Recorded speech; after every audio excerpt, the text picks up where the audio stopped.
Faly miarabantsika rehetra hariva indray a. Miarabantsika rehetra ho tratran'ny fetin'ny krismasy atoato dia mikarakara fety daholo izany izay nahazo karama any Madagasikara izao a. Dia miara-ory amin'ireo izay tsy nahazo karama ny fonctionnaire izay mbola miandry eo roviana ny hazo ny deuxième vague amin'ny fandoavana karama, zavatra tsy nisy tao anatin'ny 80 taona. Fa tonga hiresadresaka aminareo androany hariva noho ny vaovao izay hitantsika nandeha tamin'ny fahitalavitra omaly hariva sy tamin'ny vaovao tamin'ny maraina tamin'ny gazety ny mpivoaka isan'andro tamin'ny maraina. Marobe ireo ny antso anahy dia isaorako manokana ho an'ireo izay niantso sy taitra nahita n'ilay vaovao satria ny zava-misy izany dia tonga taty Frantsa ny ministre de justice sy ny secrétaire général à la présidence izay marina fa mpitsara avokoa ny asan'ireo olon'ireo talohany na ministre sy na SGP anazy. Dikan'izay hoe mpitsara izay izany dia tokony olona mahay lalàna fa dia magaga fa tonga taty moa zareo izany dia angataka ny fampodiana anay sy Marco Zafa Nirsoerneva sy Marco Randrianisa ho atakalo any Philippe François sy Paul Rafanoarana izay nogadraina tsy ara-drariny averika nogadraina tsy ara-drariny any Madagasikara lazaina fa hoe saika hamono ny filohan'ny repoblika.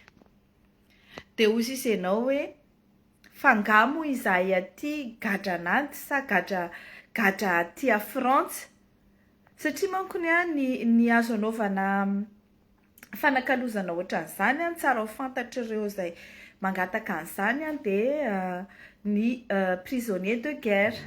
Raha ohatra izany ka misy prisonnier de guerre any Madagasikara frantsay ka misy prisonnier de guerre aty a Frantsa dia afaka ataony mifanakalo an'ireo. Fa izahay nga aty prisonnier de guerre, izahay tompoko aty za manokana réfugié politique.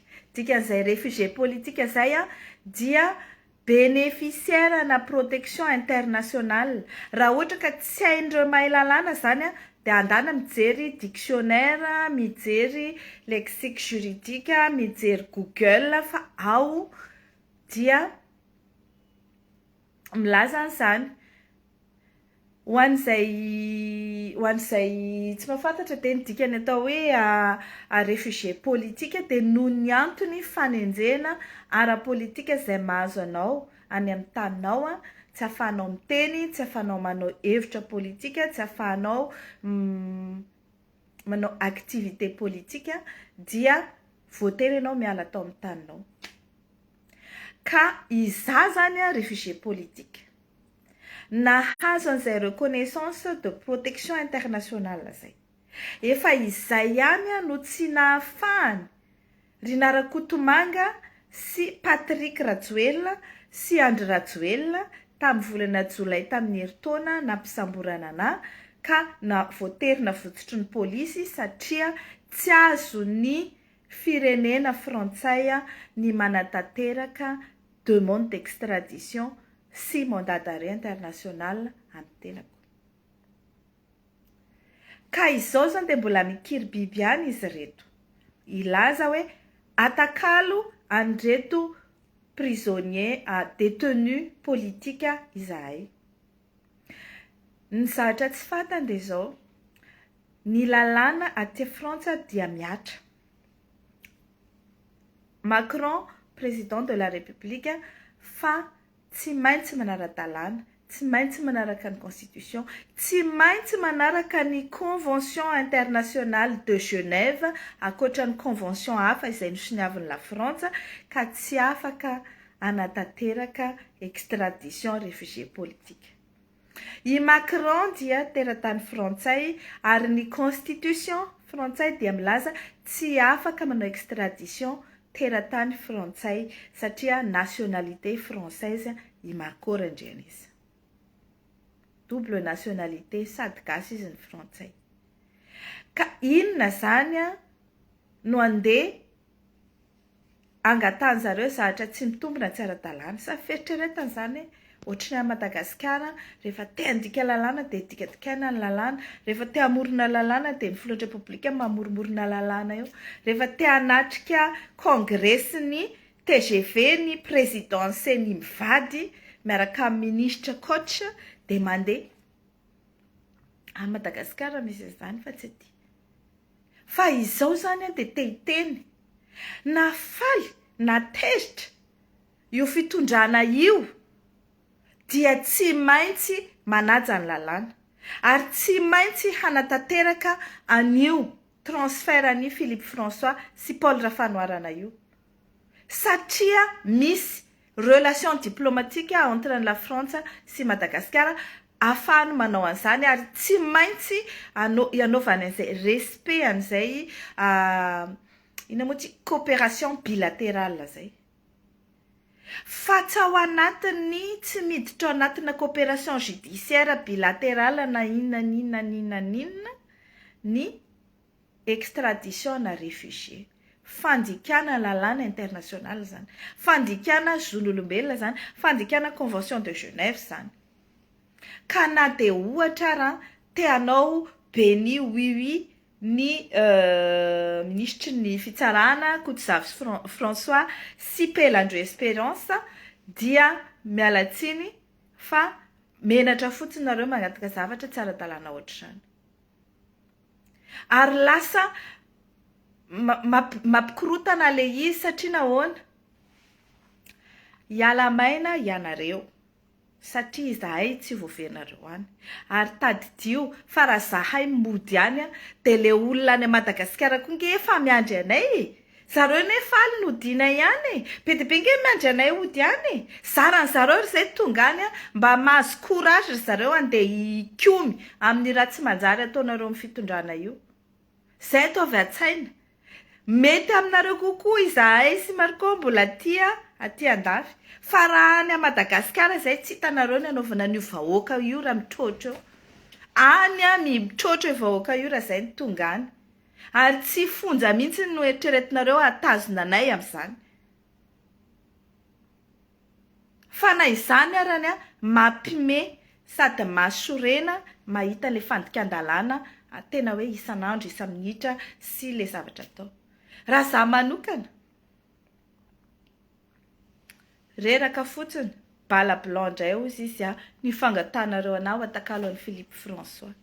Avoay fotsiny Philippe François dia alefaso aty Frantsa izy satria zony izany ary ara-dalàna izany araky ny coopération judiciaire. Fa ny momba ana dia eto tsika mbola mifanjinja eto zay mbola tia mifanoherana politika mandra-pirodana ny fitondranareo teo satria dia averiko soma tsara. Tsy mila ny fitondrany Andry Rajoelina io anao fifidianana.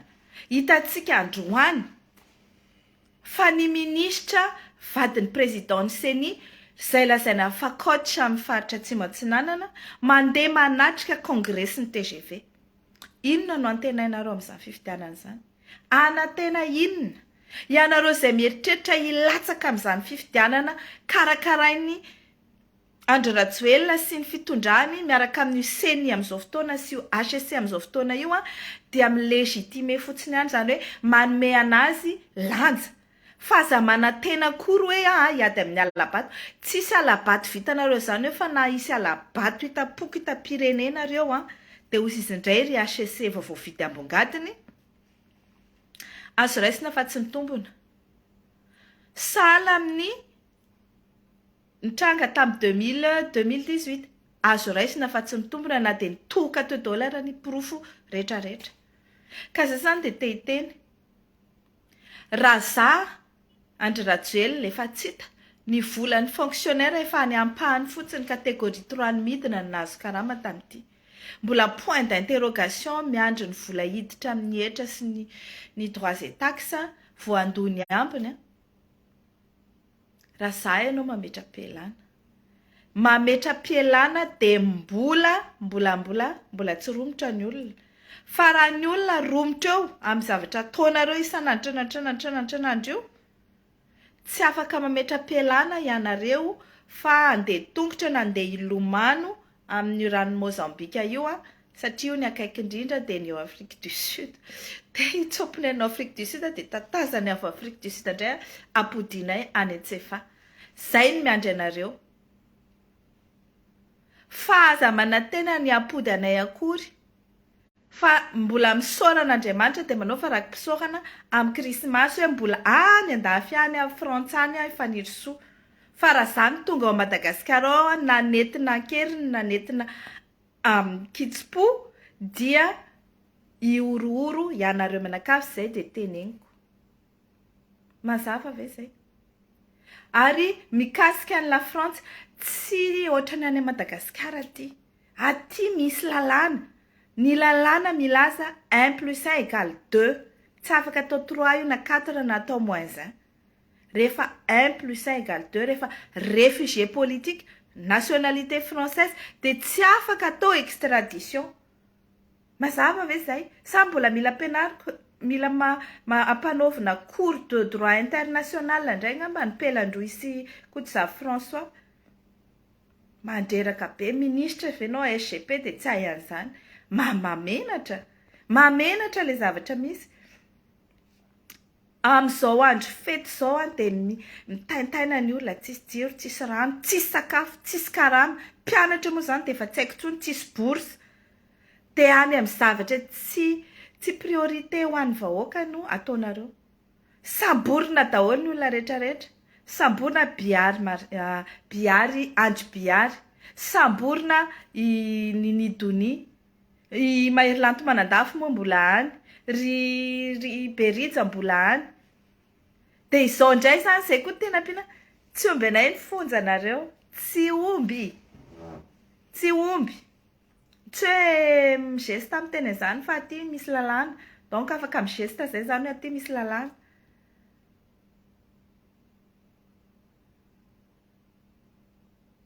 Fa rehefa tsy vitanareo fotsiny le izy dia mametra fialana. Dia avoay fotsiny ny olona izay nigadrainareo tsaradrariny ao andeha aty Frantsa. Aty Frantsa indray izy hita eo izay anaovan'ny Frantsay anazy fa zareo koa manana ny lalànany. Ary ny lalànany tsy dia miatra. Sahala amin'ny fiaran'ny lalàna aty.